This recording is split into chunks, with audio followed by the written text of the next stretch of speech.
Here, Patrick. Let me just say that each person will have 3 minutes, and our county attorney be the timekeeper. I'll continue my minutes from earlier this morning. This morning you'll have 3 minutes for anyone in the public to speak on the budget you've set. I never had any expectations that you would ever change your mind, but I did expect you to actually listen to the citizens that pay the bills. Since there were only 2 citizens here to speak this morning, granted 5 minutes would not have put you out in any way, especially since you spend another 15 minutes after the meeting socializing or possibly discussing county business. You gladly listened to everyone that came before you asking for money for 15, 20, or 30 minutes. This morning, I gave you a handout about the judicial part of the budget.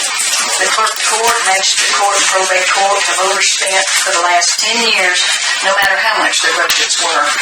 In 2012, they overspent $56,000, and they will overspend again this year, according to the figures I've seen that Ms. Smith has given out. And Mr. Trammell says this isn't this board's fault. No, it's not.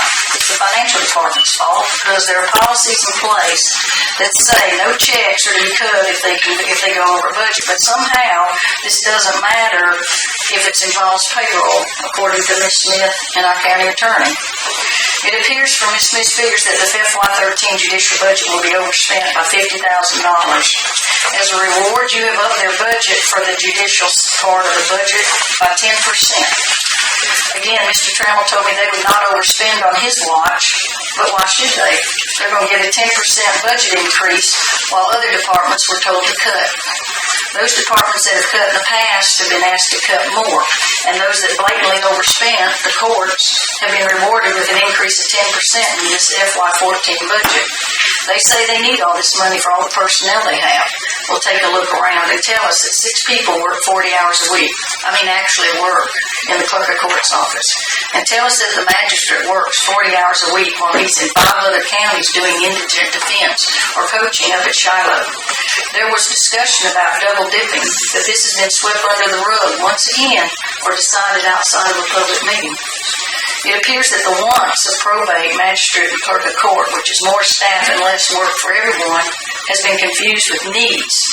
Others have stepped up and done more with less staff and less money, but not the courts. They should be no different than anyone else in helping the county adhere to a budget and taking cuts. Why have they been granted a 10% increase, $70,000 more in their budget, when they have never stayed within their budgets in over a decade? Thank you. Thank you.